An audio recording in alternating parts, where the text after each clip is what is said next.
Hello and welcome back to the next episode of VGC Guides, the show where I break down how to use the new Paldean Pokemon so you don't have to. Now before I continue, I'd like to ask all the people currently watching the video to please subscribe to the channel. I'd really like to hit 50 subscribers by the end of the year.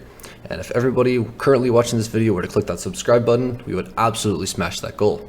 Now breaking this goal would be really great for me because it means I get to keep producing content, and it'd be really great for you because it means you get to keep consuming this content. Now, moving on, if you haven't seen yesterday's video on Shi-Yu, I definitely recommend checking it out, because today we're talking about the second Treasure of Ruin Pokemon, Ting-Lu. Now, this Pokemon is known by both singles and VGC players as the Pokemon that refuses to die, so let's dive in and see what makes Ting-Lu so unkillable. Alright, so the first thing I want to bring up, and this isn't related to Pokemon at all, while I was getting it ready to record, I bumped something in my setup, and then while running test audios to make sure nothing was broken, things seemed a bit quieter, so I don't know if that's like my mic input or if that's my audio output that's making the difference. So any viewers in the back, just let me know if my audio seems fine on your guys' end, or if something seems quieter or something seems too loud. That being said, let's talk about Ting-Lu. First of all, ground dark typing, right? We've already talked about how great dark is offensively. While you only hit a couple of types super effectively, you can spam neutral attacks into almost every other type in the game, barring Dark and Fairy. And then Ground type is also a really amazing offensive type. You're able to hit 5 types super effectively, being Fire, Electric, Ground, Poison, Rock, and Steel. I don't know why I said Ground. So, a really great offensive typing. And defensively, you don't have the greatest typing. Like, you have 6 weaknesses, right? You're weak to Water, you're weak to Grass, Ice, Fight, Bug, and Fairy, right? But while 6 weaknesses is kind of bad, in the current VGC format, or in the current VGC metagame, the way it's shaping out at least, you're only really ever worried about 3 of those at any given point in time, and they're most likely your Fairy weakness because of Flutter Mane being everywhere, your Fighting weakness because Breloom is everywhere, and like Mach Punch Breloom is everywhere. Not necessarily everywhere, but like Iron Valiant and Iron Hands especially are everywhere. And then maybe you're worried about your Ice weakness because of like Iron Bundle. But even then, with this thing's ability, you're not too worried about Iron Bundle. Bug type, I'm never really worried about in VGC. It's not a great offensive type. I don't see U-turns a lot in VGC. There's very like select or very specific times when I see U-turn in VGC, and I haven't seen it a lot lately. I'm never really too worried about water type attacks in this VGC format, and I can't tell you the last time I've been hit by a grass type attack in this VGC format. So, while you have 6 weaknesses, I'm actually only ever really worried about 3 of them, being Ice, Fight, and Fairy. So let's move on to this thing's ability. Vessel of Ruin, right? It's basically the opposite of Chi-Yu's ability, where Chi-Yu's ability lowered their special defense by 25%, Vessel of Ruin lowers their special attack by 25%, which is part of what contributes to this spawn being so tanky, right?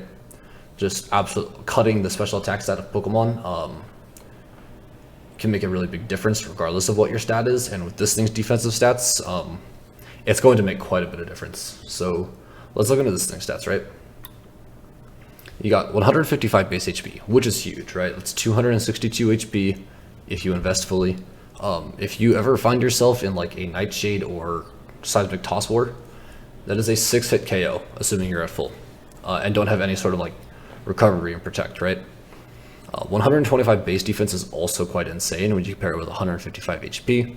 This Pokemon could probably take like a Choice Band U-turn from Scizor and take less than 50%. Don't quote me on that, but if someone has that calc, that'd be really cool to see. And then 80 base special defense, while it isn't amazingly high, you also have to consider that you are lowering their special attack. So really your special defense is about 25% higher. I know it doesn't technically work out like that because the calc is different based off of defense and attacking stats, but it evens out to be almost the same, to where the comparison works, right? If we talk about this thing's special attack, its special attack on this Pokemon is not important, it's 55. The only special attacking move you'll probably ever be clicking is Snarl, and you're not ever trying to do damage with Snarl, you're just trying to lower Pokemon's special attack. Now if we talk about this thing's speed, it's got 45 base speed, right? Which is slow. Which means this Pokemon can function really well under Trick Room because you're able to outspeed a lot of Pokemon while Trick Room is up. And then the speed outside of Trick Room is really not that important because with 155 HP, 125 defense, and 80 boosted special defense, you're more or less going to be sitting around as a tank, not trying to outspeed and one-hit KO Pokemon. Going for the more like slow and painful death of this Pokemon as opposed to the quick and easy death that Chi-Yu gives, right? And then 110 base attack, right? It's not amazingly high. It's also not amazingly low, right? Like it could be 55. And I've seen Pokemon with 110 physical attack like do fairly well in past VGC formats. So overall, this thing has really great stats. You have really great tanky defenses, you're slow for Trick Room, and you have a decent attack set that's like actually usable, right? And so now let's look into this thing's moves. And when I looked through this thing's moves the first time, I saw a lot of really interesting options. That while they have niche uses, I think could actually be really viable. Or maybe really, yeah, I could see them being viable, right? And the first thing I want to talk about is Sand Tomb, which is a joke move, right? 85% accurate, this move misses way too much, so on and so forth, 35 base power. But if we remember back in VGC 2021, Series 7 and 9, Series 7 was 2021, I think. Registeel actually used Sand Tomb a lot. Registeel was a very great endgame tank that could just boost up its defenses and not die, and then Sand Tomb for residual damage, as well as trapping, right? Which could be very useful for Trick Room teams. This could be very useful on a Trick Room team where a lot of Hyper Offense's way of dealing with Trick Room is protect and smart defensive switches, and if they can't switch, there's not much they can do about that. So I can definitely see Sand Tomb being usable, right? Moving on, you do get Bulldoze. Now, on like Trick Room oriented sets, I don't see Bulldoze being used at all because in general, lowering your opponent's speed while you have Trick Room up is typically a pretty bad idea. However, on like tank sets on like more balance oriented or hyper offense oriented teams, I could see Bulldoze being used as just like a way to lower the speed after like a protect or something on your Pokemon and give you like an upper hand at the end of the turn. Because this Pokemon will, for the most part, survive through the turn. The next move I wanted to bring up is Whirlwind, right? Currently there's a lot of setup. They're like Dragon Dance, Dragonite is everywhere, like Bulk Up, Iron Hands is everywhere. Even Pokemon with like the Cork Drive and Photosynthesis abilities, if they're activated through booster energy, you can Whirlwind them out and then they lose the booster energy boost. And again, because of this thing's bulk, you're almost always going to be able to take the hit and be able to Whirlwind them out. While it's not technically a great move and I don't see it being used a lot, I do see it as an option that can be used to a lot of success. I'd talk about Taunt. It is a great Tauntmon. The benefit of not being Prankster is you can hit Dark types with your Taunt. But in general, I think they're better. And then because you're a Dark type, you can't be Prankster taunted. I don't see it being used a lot. I think there are better moves that you could use on this Pokemon besides Taunt. But if you're really desperate for a Taunt user under Trick Room, I can absolutely see this Pokemon working. I won't talk about Dark Pulse because you only have 55 base special attack. So Stomping Tantrum is really solid ground type coverage if you don't want to run Bulldoze or Earthquake and hit your teammates or have to worry about Protect Mind games. You could also, I think it works, but like Protect into Protect Fail into Stomping Tantrum I think doubles the power. Don't quote me on that, I'm not sure because I've never actually tested that interaction nor been in a position to where I should have to test that interaction. I hope I'm never in that position, but I think it might work like that. And again, because of the spawn's bulk, you can totally afford to fail the double protect to boost Stomping Tantrum's power. After that, you get Ruination. Now, of the four like Treasures of Ruin Pokemon, I think Ting-Lu and Wo-Chien will use Ruination a lot more than Chi-Yu and Chien-Pao. Just because Chi-Yu and Chien-Pao already have the offensive capabilities to do more than 50% per hit, whereas Ting-Lu and Wo-Chien don't, right? So I think Ruination could actually be a very viable move on this Pokemon. Kind of the same way like the more support-oriented Tapu Finis would use Nature's Madness. Moving on, you do get Throat Chop, which is useful. Like you can neuter Sylveons with Throat Chop. I would say that you could stop Parting Shots with this, but currently the best Parting Shot user in the format has Prankster, so it's going before you anyways. You do get Rock Slide as well for Chip. Under Trick Room, you can use this for like flinch games. Outside of Trick Room, you can use it again more for Chip. I mentioned Earthquake earlier. I'm not sure what the damage. I think because Earthquake and Stomping Tantrum Earthquake after the spread move reduction is the same base power as Stomping Tantrum.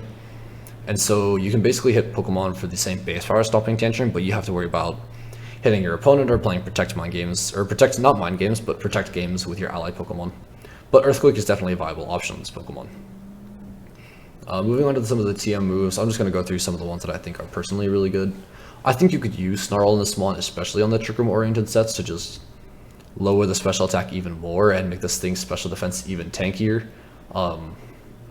The fact that Pokemon's special attack is already lowered by 25% and then you're continuing to lower it with Snarl, make this Pokemon really tanky. Just going through the list here. Think about, Body Press. This Pokemon gets Body Press, which is actually huge, because Body Press coming off of 125 base defense is really strong, and you can actually even Terra Fighting to make the Body Press even stronger. Luckily, I think Game Freak / Pokemon, whoever's in charge of this, realized their mistake last gen with giving really Pokemon with really good defenses. I'm gonna start that over. I think Game Freak realized their mistake when they didn't give Zamazenta Body Press, and now they're making a bunch of Pokemon with really high defenses have Body Press. I think they realized their mistake, and this is their way of making up for it, because this Pokemon has 125 base defense and Body Press. They're learning, guys. They're learning slowly, but they're learning. It does get Heavy Slam. I don't know how much this Pokemon actually weighs. Let's look. It weighs it weighs a lot. 1,542.6 pounds. So you could actually do some decent damage with Heavy Slam on this one, and then since there's no Dynamax, your weight moves don't just get neutered. You could run Stone Edge too, if you really wanted to. Terra Blast is always technically an option on Mons, but I don't recommend it on this Pokemon specifically. So now let's run into this thing's possible potential sets, right? Excuse me. So the first set I want to talk about is the first set I want to talk about is an Assault Vest, right? This Assault Vest set is just meant to be really specially tanky. You would run Snarl as well. Oops, we'll learn how to type one of these days. So we get Snarl, we get Ruination, we get Body Press for really solid damage, and then any sort of filler move that you might want. You can run, obviously your Assault Vest, so you have to run a damaging move, but you could run Stone Edge, you could run your Earthquake, you could run, like I said, I mentioned this earlier, but you could run, where is it, Sand Tomb. You can trap Pokemon. This Pokemon could be really great for stalling out special attackers in the end game that just can't touch it. Between Assault Vest, Vestal of Ruin, and Snarl, you're just continually lowering their special attack. And with Sand Tomb, they just can't switch, right? This set, you probably run something like this. I don't really see a need to run anything else other than this on this set. Maybe since you are using Sand Tomb, you can go minus special attack actually. But that could be a very viable set for this Pokemon. Obviously, assume levels are 50. And then obviously Terra Fight. You can run Terra Dark so that you can run so that you don't get Prankstered, or you can run Terra Fight to boost your Body Press damage. Now, the next set I want to talk about is just a bulky leftovers set. That would run Protect, Ruination, Body Press, and Snarl. This would probably be your most common set that you would see. Again, your Terra options are about the same. You can run Terra Dark still, you can run Terra Fight. In general, this Pokemon would just, you can Protect with leftovers and with Vestal of Ruin, Snarl. You're not going to take a lot of damage, and you can chip you can chip Pokemon for a lot of the damage via either Ruination or Body Press, right? The next thing I want to talk about is an endgame special wall type Pokemon, right? Which works it works very much the same way the Assault Vest set worked, but you have leftovers and Protect recovery, so you can stall out turns longer, or just play timer if that's what you're into. I'm not sure what the in-game timer is going to be. But again, it works pretty much the same way as the Assault Vest does. You just, instead of running Assault Vest and Body Press, you're just running Protect and leftovers. This allows you to stall the timer. I'm actually going to close that. There we go. This allows you to stall the timer with Protect and leftovers, and then Sand Tomb allows you to get residual damage on them, which just basically in a 1v1 allows you to win the HP war in the timer sort of match, and then with Ruination you can get it really close and then cut their HP in half and then be in a pretty good spot to win. Now, this next set is kind of a joke, but when I was looking at the Pokemon, I thought it would be really funny. You run leftovers. I'm calling this leftovers live forever, right? This will never die. You run Rest, you run Sand Tomb, to trap them into your residual, you run Ruination, and then you run like either Sleep Talk, or Sleep Talk if you want to just continue to do this, or you can do Snarl. With this thing's defenses, like this won't die. This Pokemon is like, in a 1v1, this Pokemon will never die and you will always win. I thought, it's not a very serious set because typically putting yourself to sleep and neutering yourself for 2 turns is not great, and Sleep Talk's tendency to call like Sleep Talk Rest is a lot higher than 33% that you would think. It's not a good set by any means, but I think it could be really fun to troll people with on ladder. So yeah, that's really all the major sets I have. Like again, like Assault Vest is usable, leftovers, just bulky leftovers offensive, well not offensive, but like bulky leftovers, a bulky special wall. Like this Pokemon it's versatile in a way, right? Like there's a lot you can do with this Pokemon based off of its movesets. Like this Pokemon has the moveset to be a very versatile Pokemon, which is just kind of like my general overview of the Pokemon, right? It has enormous potential on the right team comp. You have to be very mindful not to pair it with a special attacker on your side of the field, unless that special attacker is like Chi-Yu, because it can make up for this special attack reduction in their special defense reduction. So like Ting-Lu, Chi-Yu is like, they work together. It's the only like special attacker that works alongside Ting-Lu. Anything else, you're gonna have to be very mindful of not putting a special attacker next to it. And I think this Pokemon actually has like a lot of potential for just end game clutching. If you can, like, the same way like Registeel and Ferrothorn would isolate physical attackers that can damage it, this Pokemon can just isolate 1v1s against special attackers in an end game, and just sit there and never faints. So yeah, that's Ting-Lu. I think it's a very, very interesting Pokemon. I think VGC and singles players have both agreed, like this Pokemon just refuses to die.